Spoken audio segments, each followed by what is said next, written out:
Hey everybody, it's SaskiaSketches and today I'm making a video for JAZZA'S channel.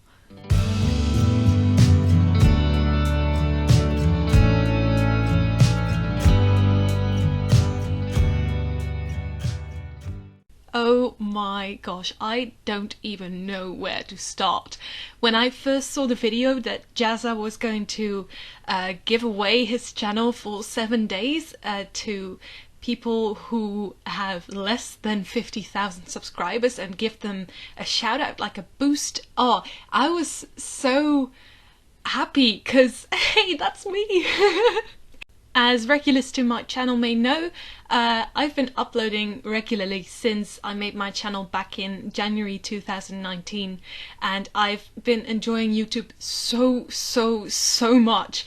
It's been a blast making a video every week, and my goodness, when I saw this opportunity I could not help but apply, because I have to, say that I at least tried, because YouTube is really, it's such a dream, and I'm having so much fun doing YouTube, and it would be a wasted opportunity if I just didn't apply for something like this, even though the chances of winning might be slim.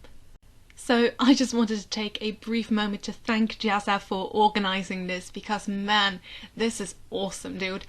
It just makes me so happy that the bigger creators care about the smaller creators as well, and that they want to help us grow, because I saw Rumi did this as well.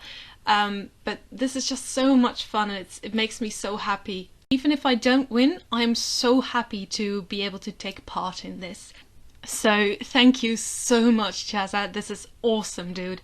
Okay, now let me get into what I'm drawing. So, as you saw in the beginning, I started out with a couple of thumbnails because I had an idea in my head, but I wasn't really sure where to start or what composition to go with. I find thumbnailing always a good place to start where you're not quite sure what you want to do for a piece. But the things that I did know that I wanted to do was I wanted to introduce JAZZA to a couple of my characters. So I wanted to draw the JAZZA avatar in true JAZZA video style. And I wanted to draw my own avatar as well, and to have my avatar be introducing a couple of my elemental animal characters to JAZZA. Because even if nobody ends up watching it, I think JAZZA will watch it, so that's a win, at least he knows.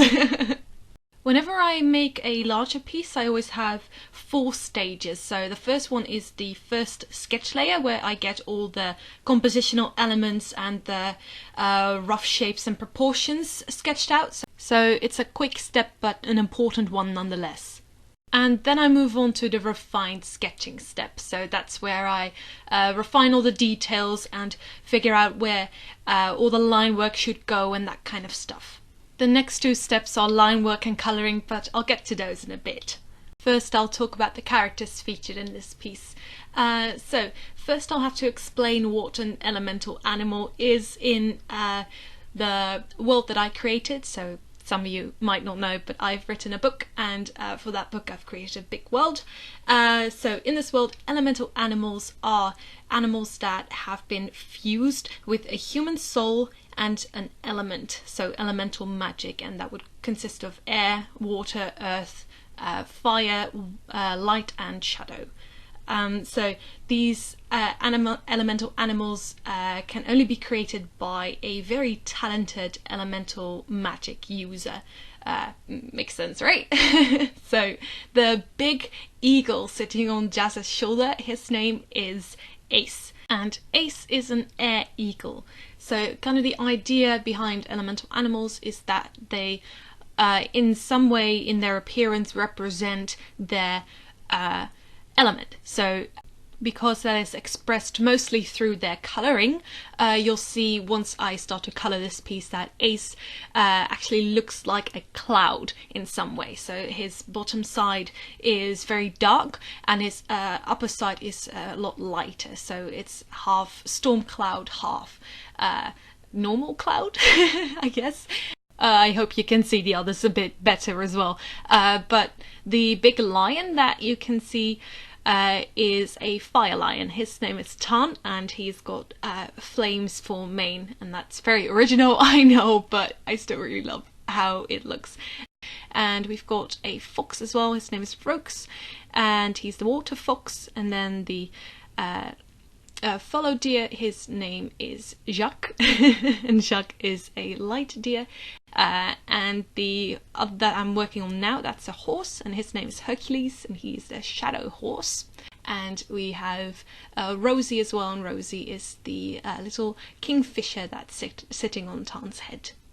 And then you have my avatar in the right corner, and if you look at my sketchbook in the left corner, you'll see another elemental animal, and her name is Maya.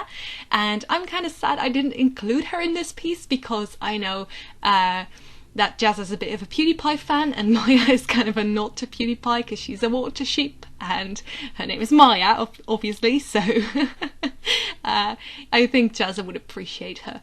So even if she isn't directly featured in this piece, at least she's still in the video. And now we've moved on to line work. As you can see, I'm using a pretty thin fine liner. That's what I usually use. Sometimes I do the trick that JAZZA taught me, where I use a thicker fine liner for the silhouette outline, but I didn't do that in this piece. Maybe I should have, because it would have helped to establish the silhouette a little bit more. But I usually don't have very distinguished line art. I just do lines where I think there should be lines, and I don't add very much line weight variation.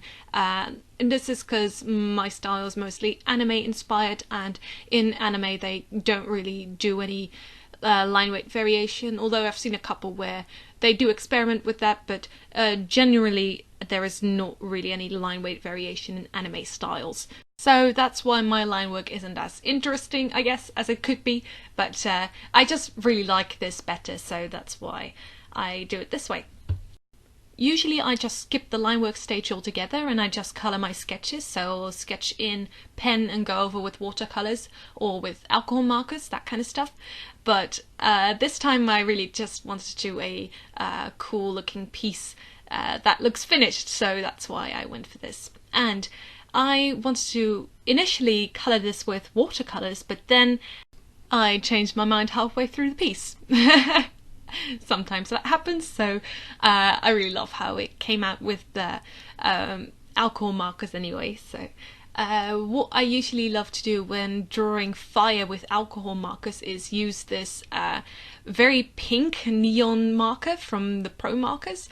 It's not an alcohol based ink, but it's very, very, very bright, and you can even see it showing up on the camera. So it's a really, really bright highlighter ink, and that's what I love about this. And I really wanted to utilize one of the techniques that JAZZA taught me in this piece, because I mean, it's kind of an homage to JAZZA, this video in this piece anyway, so that's why I wanted to do that.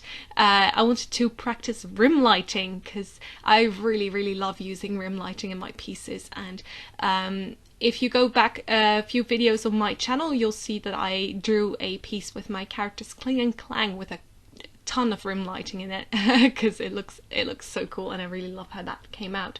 But I have JAZZA to thank for that idea and that technique, so that's what I really love. And I love using this this bright highlighter color to do rim lighting, that kind of stuff. So that's because it's so bright and it kind of shows up everywhere, so that makes it really awesome. I was struggling a little bit with some of my Copics dying halfway through the piece, which is not fun, but that just happens, I guess, so I just grabbed another one. Luckily I have enough colours and variations to you know, switch between them, and I went over with a tone layer and that kind of stuff in the end anyway, so it's not really that visible. I was actually really indecisive making this piece, and I guess that's because I was a little bit nervous about making a video that might potentially get shown to so many people, but I think I managed to get through it. If I sound a little bit nervous during this video, that's probably why. It's just, but above all, I had a lot of fun making this piece. I just second-guessed myself a lot, I guess, so that's when you know, because I wasn't sure about the composition, I wasn't sure about the colouring and what materials to use and what the background would be, what the tone of the piece would be, that kind of stuff. But I think it worked out in the end. I do really love how it came out in true Jazza fashion. I really like how this turned out. Man, I wish I had that shirt. Also, the I'm an adult shirt, that's very, very relatable. I know I've only been 18 for a year or so, almost a year, because I'm turning 19 in February. But, man, I do really feel that. Anyway, now the piece is starting to come together a little bit more.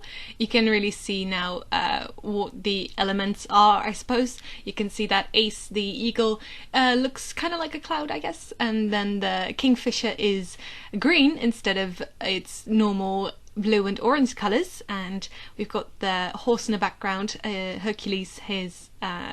he kind of looks like a shadow. He's always like a bit in the background and... you know, a bit dark, and you don't really notice him at first, that kind of thing.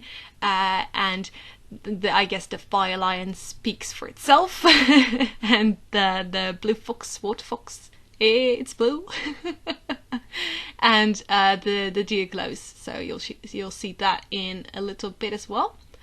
And I was actually pleasantly surprised by how well the paper took to these markers, because as I told you, I was planning on making this a watercolor piece and not a marker piece, so naturally I drew it on the watercolor paper. So that was maybe not the smartest idea, but I do really like how it came out. And I mean, I've drawn on worse papers, so it's fine, it's fine. I know this video has been quite different to what Jazza normally posts. I know my editing skills are definitely subpar compared to his, but I really had fun creating this artwork and creating this video, even though it was a little bit nerve-wracking. I did have a lot of fun, and you know, drawing all this and making this video I couldn't have done in the past, and I suppose you should only compare yourself to your past self and not to anybody else, because that's not a fair comparison, because, you know, nobody can make this video except for me, and nobody can make your artwork except for you, so only compare yourself to yourself. That's a message that I like to preach. And I decided last minute, again, to go with a darker background. So that's to try to pull the piece a bit together, to have more, I guess, contrast between the characters.